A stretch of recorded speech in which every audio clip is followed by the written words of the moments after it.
2021. We're rolling out. Wow. So, like, how was the first show? I thought it was really good. I heard you guys out there saying, oh, first 5 songs, or someone was pitching. What's it like to start a tour now, today? Well, today with all the lighters out there, felt like we were doing Aerosmith Dream On or something. I felt like Like Tom Aerosmith? Hamilton, yeah, the bass player from Aerosmith. Have you done stadiums anywhere before, like when you're in Europe or in Asia? Oh yeah, we did a stadium. It was like 110,000 people in Sao Paulo, Brazil. Find the source. And we had a mental breakdown on stage and played Seasons in the Sun. And we played Her Name is Rio and She Dances in the Sand by Duran Duran. Remember that time we did that thing? That was a mess. That was a lot of Way, fun. it was fun. It was great. Kurt, you sang Seasons in the Sun? Kurt rubbed his pee-pee on Did the I camera. sing? Yes, I did. I don't know the words. Played drums too. One of the only singles I can remember from my childhood that What's I used the- to cry to. What's the best lyric in that song? It's such an emotional song. It was like the best lyric. Goodbye, Papa, it's hard to die. But the stars on the beach were, I forget how it goes. But the stars on the beach were just... No, the starfish on the beach were the stars out of reach, or something Wow. like that. What do you mean? The wow really made Don't you get it? I don't know. 'Cause all I know is that there's a better song on the B side of that single called Put the Bone In. It's about a guy's dog who gets hit by a car, and they ask him to put the bone in the grave with the dog. Did you see the new flip side of Gigi Allen's funeral in it? No. Yeah. He's sitting there. It's all bloated. And Yeah. Sitting there. Open casket? Yeah, and he's got a jock strap on that says "Eat Me." And we put a Walkman on Gigi's head so he can listen to some tunes on his way to the grave. He probably had "Nevermind" on there. So, Dave, you're saying you're playing, and So all of a long, sudden silly boy. you look up and you see yourself on the big screen. Is that sort of like you stop and you look and go, oh, or how is I that? just kind of felt like I was a fucking hockey player on a big screen with a Budweiser sign above it. I don't know, it was funny. I noticed that Reba McEntire's playing here pretty soon. Ah. I saw that on the marquee. Can't miss that. That's when you look to the sound man and he puts all this echo on your toms and you go doo doo doo doo doo doo, and everyone's like. Well, see, what I was trying to do, but you guys didn't have enough ESP. I was trying to get up when I was standing on top of the PA speakers on those columns. I was trying to do a solo, like arena rock solo. It was the Led Zeppelin solo. Yeah. Did you notice it? Yeah. Heartbreaker. Oh, I picked I went- up on that. I don't know how to play it, but I picked up on that in God. Sao Paulo, and I started was do impressed. do do do do do do do do. It was like I don't totally know. awesome. What can you do when you're in that kind of situation? You know, I thought I'd one last time test the audience to see if I could jump into it, and I failed. It's not working. It just, you know, and I stood there for a long time, and I know they couldn't read my mind, but I was trying to, like, with my eyes, trying to tell them, don't hurt me. I'm just, can't you tell? I mean, haven't you read enough bitching from us for the last year that we're not rock stars, you know, we're not trying to be, although we did display a lot of rock star things today. But One time although we are playing with you. I don't like guys touching me. So, Kurt, when you fell, 'cause you didn't really jump that hard. You just sort of like laid down into them. I mean, what happened to you? They immediately just started grabbing for me, trying to rip my flesh off for souvenirs. You know, oh, I have a piece of Kurt's forearm. Frame it. I don't know. So, like, you have an arrangement with like your guys on the side of the stage and come lift me out. It looked like you were No. sort of playing while they're pulling on you and you're holding on to the guitar. Well, I think that's a reaction from the people that work with us to try to save me. You know, when I do stupid things like that, they're never prepared for it. It wasn't like before the show I said I'm going to do that. You know, I was really for a long time. Obviously, I was contemplating whether I should do it or not, but I just wanted to try to do, because it used to be so much fun in clubs, reminiscing about the old days. But you know, I used to be able to jump out in the audience, and then the audience would like carry me all the way to the back. I'd like roll around all the way to the back, and it was really fun. And it was like a celebration, like everyone's jumping, you know, throwing like up a in big the air beach and ball. everything. Yeah, like a beach ball at an arena rock concert. But these kids just, some of them just don't understand that. They're not used to that. So it's all they know how to do is to tear people apart. So. not talking about clubs like the old days, but just the distance. I mean, it seems like I was looking. I think maybe from you to the audience is about 15 feet. Not quite that. Not Does that it much. feel distant? It does feel 15 feet, but it's not really 15 feet. It's about 6 feet. But what was your question? Look, do you notice? Is there a trade-off? You know, in playing I mean, you're playing arenas. Obviously, it's a lot of people. You know, what are the? You know, I want to hear you talk about the difference in the mind of the audience, how close you are from them, and can you see the people? You know, I mean, you can see the people who are catching off the spill lights, but you know, 40 yards away, 400 feet away. I mean, you have a sense of that. Do you feel the energy? Is it great? Is it void? What's that? Oh yeah, I can feel it. I can sense it, and at certain times when the house lights come on during certain parts of the song, I can see everyone. Especially like I think Lithium's a good example because when we break into the distortion part, the lights turn on and I can see everybody jump up and down, and I realize that it's not only just the front part that I can see, but the whole audience, and it's great. I mean, there's nothing better than, you know, that much of a capacity of people, you know, in tune with the band and giving off that much energy. It's just like a little club, but 100 times more. You know? They're singing good too. There are times. Yeah, they always sing during Lithium, which is kind of neat. Yeah. Or if they don't speak English, they go, hey. That was English. No. Yeah, but I mean, like if you're in Timbuktu or somewhere, Kathmandu. Are you guys? Is this an arena tour? We're playing some Not really. theaters. It says arena on a lot of the shows on the itinerary, but they're like 5,000-6,000 seat places, They just say which that don't to really make us feel constitute like for we're arena. popular. Yeah, they just put arena down there so we feel better. 930 Club Arena. There's some mini, yeah, like in Worcester, it's got like a miniature Madison Square Garden. It's about 5,000 seats, but it's laid out like this. It's just shrunk. Did you guys think of playing smaller places? We did, and there was also like the reality of it too. It's like, Well, that's where we could. we wanted to for sure. I mean, we were determined about a year and a half ago after getting off of, you know, the grueling tour that we had, that we wanted to play. Well, first of all, we were going to put out a record that would completely, ruin our reputation, and only a few thousand people from every city would show up, you know. But that wasn't the case, and then we realized that because of the production costs and because we have to bring our own lights and our own PA and all that stuff, it costs a lot of money. And if we were to just play like venues and clubs and stuff, we'd be totally in the hole, you know.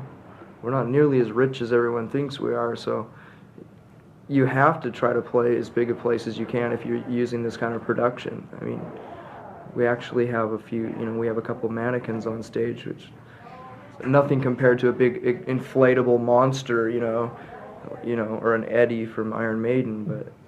So do you have like backups? I said, took some shots at the one. What? Anatomical stuff usually isn't too cheap. When you were smashing the Well, one they can up, glue it back together. Yeah. It comes together. Well, it looks glued together. I Duct guess. tape. Right. You're talking about audience. I mean, I seem to remember you guys talking at some point about when you get an audience larger than a certain size, you start attracting people that maybe isn't your audience. Remember the bass player in Jane's Addiction going off about at Lollapalooza, there are all these people that never wanted to play to, coming to his shows. Is that something that comes up for you? Is that, maybe that's an ugly question? And Well, it is an ugly question, but what kind of ugly answer can I give? I don't know, live, No, I just, Go ahead. it just seems like it's just like, It you doesn't... just feed off of the crowd is live, it's not like you're sitting there vindictive or something, or like contemplative. You're there because you're concentrating on the song, and there's a lot of people there having fun, and it's just kind of like a reciprocal thing. I think the point that we're trying to put off in the beginning of when we were doing all those interviews when Nevermind was getting really popular was that we were really concerned with the people who wanted to come to see our shows and have a good time. We were afraid that there would be these fringe, mean type of people who don't really like the music, but just go to the shows to cause trouble. We didn't want that, and we didn't want to have like security to like beat up on people to keep them in line and stuff. But since we've had the experience and since we've played a bunch of shows like this, there hasn't been any trouble. So we're relieved of that kind of pressure. So that's the only concern that we really had, but it obviously translated into we hate our audience, which is bullshit. And there's a Yeah. meeting like before every show between our like road managers and the security people, and they're saying like, you know, some kid comes over the top. Anybody who gets too violent, you just grab a person and you just like sit them down and you walk them over to the side. Yeah, We want you to see don't push them or kick them or any kind of nasty violence whatsoever, because that just escalates and people see that and they get appalled. We see that, we get appalled. It just drags the whole show down. We've been they had plenty said of at spats. the top of the show, it seemed pretty reasonable. They're saying like, if you come over once, they're gonna, you know, carry it inside. They were saying you can come over twice. The second time they would eject you. But A lot of times they don't have any control over that. The kids don't have any control over that. They're being pushed over, you know? So it's not their fault. I've noticed, like, in a lot of places, like, especially like in England and a lot of those festivals in Europe, the bouncers seem to be a lot more accommodating to kids. They're really cautious and not making sure that they're not really mean or, you know, abusive to the kids. But in the States, we run into a lot of problems before. I mean, I've actually gotten in total fist fights with them before and, like, had to be saved by my manager and, you know, and stuff like that. Because I can't think of anything worse. You know, there's nothing worse than seeing some kid getting beat up on just because he got pushed over the side, you know. Plus just some violent meathead. Come back to the audience question. I wanted to go to a different angle. People also talked about selling out when you got big. The whole idea of that, you know, if a band, if you sell more than a certain number of records, there's something wrong. It doesn't seem to be following you anymore, is it? I mean, or do you hear that? Or people saying, oh, you've done something in order to be commercially successful? It's too far beyond that now. I mean, it's been going on for so long. There's nothing we can do about it. That issue doesn't even come up anymore. You said before, let's make a record to, like, you know, these weren't your words, but to, you know, blow away that audience. And the 8 million people who bought our record, let's get rid of, you know, I don't know, 7.5 million, whatever you're thinking. Yeah. So when you say that, what do you mean? Well, when I said that,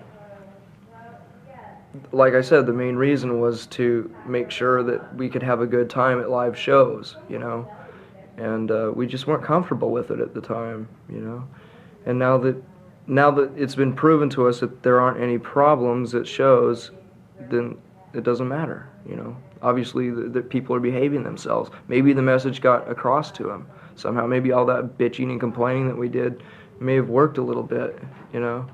So you weren't talking about wanting to alienate or lose most of your... I was in the beginning, about a year and a half ago. I was completely fed up with the whole thing. I didn't want to be a rock star at all. It was freaking me out, you know. But I've had 2 years to recuperate. Yeah. You also hope you like transform somebody too, like, you know, if they see you, if you're saying something, they might think about it and react to it. Now, when the camera isn't on you, you're quite animated and interested, so how is the show for you tonight? I loved it. You look like you were bouncing around. I had a good time. Are you the one who was hitting the head? Who got hit in the head with the stick pin? Not me. Me. How did someone get to the neck or back? I don't know. I got a bra. Whoa. My first bra. My first bra. I got a Germs t-shirt. Someone's wearing a Germs t-shirt? Are you serious? Cool. Wow. That's That's Used. pretty cool. It was used. Yeah. There are a lot of shoes coming over. Yeah, what's with shoes? Who would throw their shoes? I don't know. And there's only one that comes up.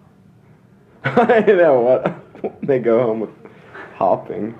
At first I thought it was people just losing them coming over. They were flying over. And people were staying back there the whole time. The other shoe's on the side of the road when you're driving, like you see a shoe there. Like, oh, there's that other shoe. Should have picked up that other one there.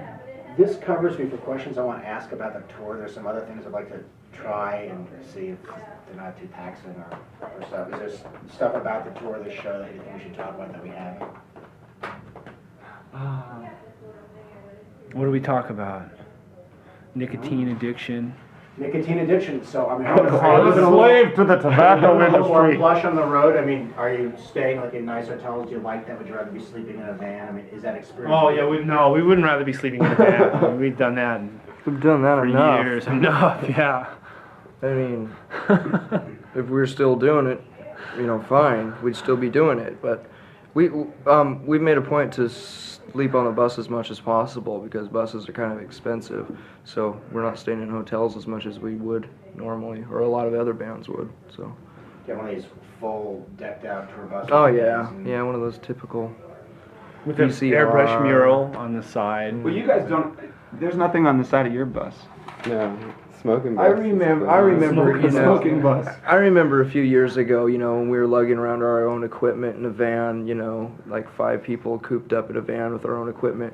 We would see a band with a big bus and go, man, what a bunch of gluttonous bastards, you know?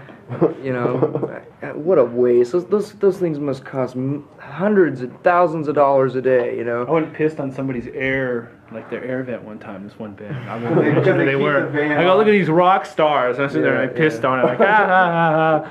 We fired up But our a lot of battered that's van. just out of spite, and also I looked into it, and how do I explain this? If we were to stay in a hotel every night, let's say we stayed in a van, we drove in a van and stayed in a nice hotel every night, it would equal out the same. If we didn't rent a bus and stayed on the bus most of the time. So what's the difference, you know? Okay, I was talking to Chris about this before. I wanted to ask about why you released the album in vinyl and did that first. And whether is that a vinyl thing, is it a fidelity thing, or what is it about? Oh, we just love vinyl. I only still buy vinyl. The only CDs I own are CDs that have been given to me. I just love vinyl. It's just something This I hold year, sacred to my heart. this year I got a linear tracking turntable. Sounds so good. Yeah, it sounds really good. Where was I with all these years without one? And it seems like there's this kind of like tone thing to vinyl. You listen to like the old ZZ Top records or whatever, the drums are really harsh. And now they remixed, like they reissued all these ZZ Top records. All the records are it's like terrible. Yeah, they're backing some stuff up with digital samples. So I asked because we did a story early this year about, you know, some people always saying, you know, Yeah, that was a great story. I saw that. I did Yeah. that. And you used the Nirvana record as an example. Well, what happened was I was standing there and they're playing me these records that they're great mastered CDs and great pieces of vinyl. And I'm hearing Eric Clapton, this and that. I said, yeah, what would like Smells Like Teen Spirit sound like on a system like that? I'll never hear that, you know? And the guy goes, no, well, actually, and that was, because I was a cynic. I was like, you're a bunch of old cranks, you're full of shit. And there's just all sorts of, I'm not hearing this on $1 million system, like, you know, you never hear this, but I stood up and said, it's a different mix. And it was just tremendous, and then I went on to other things, but that was what we talked about in the piece, with the needle drop. And you made a fool out of Dave Mustang. Dave, well, That was funny. It was Dave, hot though. What do you mean? yeah.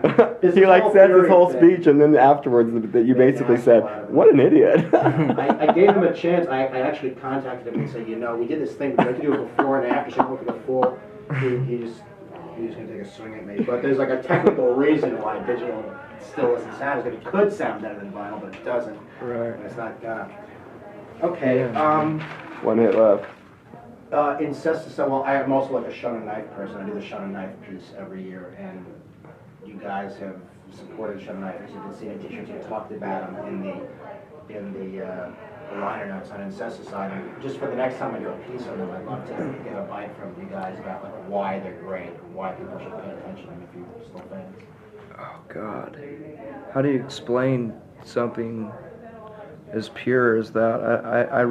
I'm at a loss for words when that subject comes up.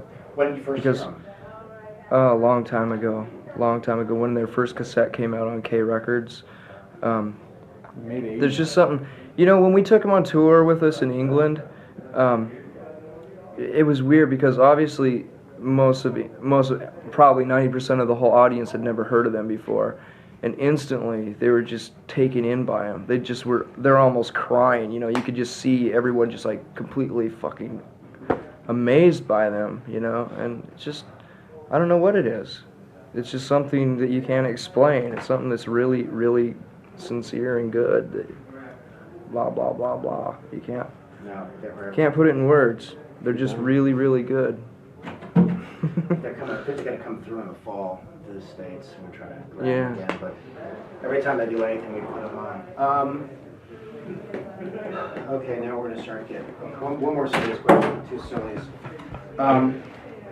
Someone at the station is doing a piece on men wearing dresses in rock and roll this year, and they're also doing a RuPaul thing, but they asked me to ask you about why on stage would you choose to wear a dress? Comfortable. I don't know.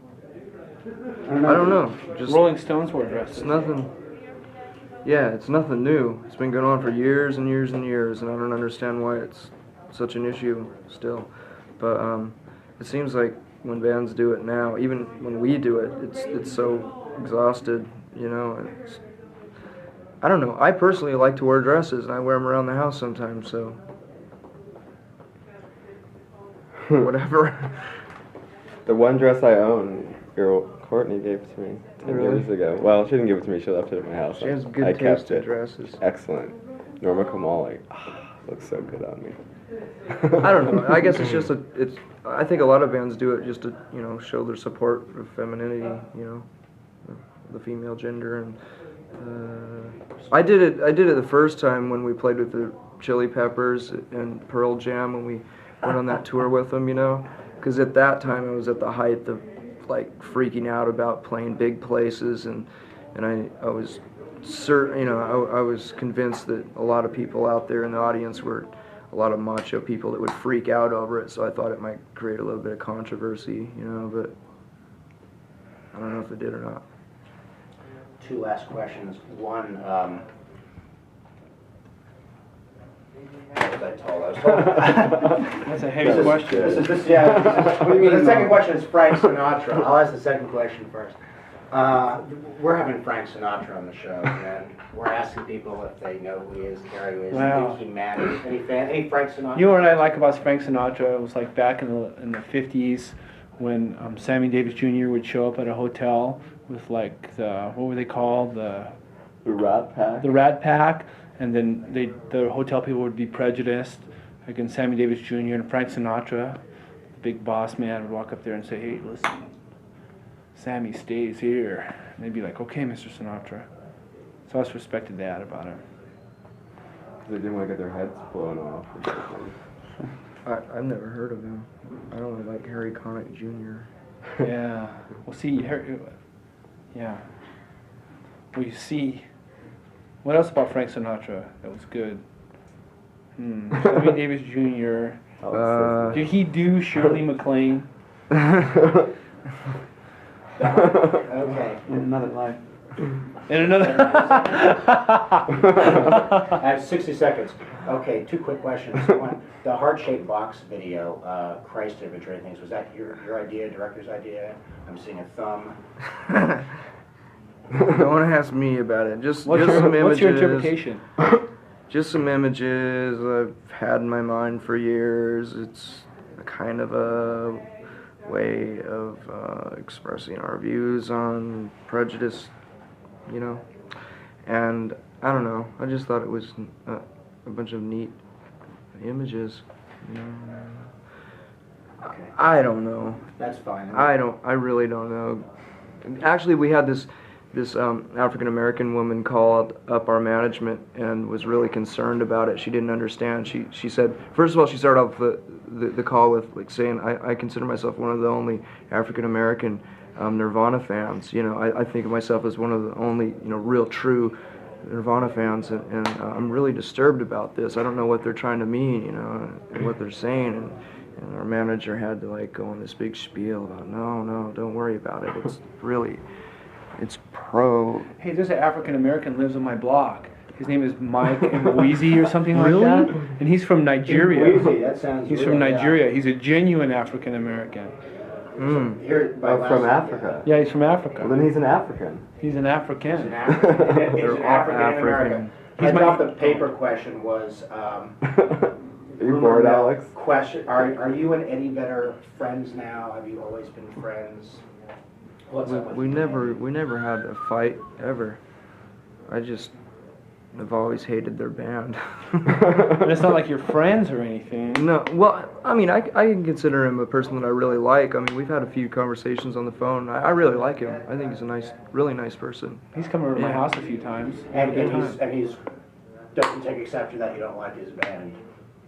I don't think he really cares. I mean, I don't know. I can't say that now. I didn't like him a lot then, when I was talking shit about him all the time. But now I can appreciate him. You know. I mean, I've realized that, you know, the same people that like our band like their band. So why create some kind of feud over something? We just might do a tour together. You know? Like Metallica and Guns N' Roses did a tour. We're gonna have a Pearl Jam Nirvana tour. When they did they're doing now the vinyl before the CD release, was that, I mean, is it just a good thing it's happening? I mean, to many people watching, people who are Pearl Jam and Nirvana. Well, that was kind of a compromise. The label said, well, we're postponing your album. We're like, oh, no, we want our album out. And like one of their like compromises was, well, we'll put the vinyl out the way it was. So it was like, it wasn't really calculated. It was like vinyl love. Or, I just feel sorry for the kids that have to decide on what they should buy within these next 2 months, either our record or our concert tickets or Pearl Jam's record. You know, that's a lot of money for kids to shell out all of a sudden. I mean, I know I couldn't have afforded it when I was 15 or 16, you know. So I feel really bad about that. I wish we could have somehow like made a deal somehow, like we could have put our record out a little bit earlier and they could have maybe spaced it out a little bit longer, you know? Like the Beatles and Rolling Stones, you say? Yeah. Buy one, get one. Who's the Beatles and who's the Rolling Stones? Wouldn't that be odd? In our new magazine, I'm not blaming, Nirvana I'm versus not Pearl Jam. putting Pearl Jam down for putting the record out this soon or anything. It's not their fault, I'm sure, you know. But it's just, I just feel sorry for the kids that have to, you know. They got put 4 up out the of money 4 for stars in USA Today. Tickets and records. Whoa. Thank you. Hey, very but you know, much. Jesus Lizard is playing tonight. Really? Where's Kennedy? Doesn't she do this So usually? clever on No, she doesn't do this. Okay, bye. Thank you very much. Something for you. What? Someone you've been waiting.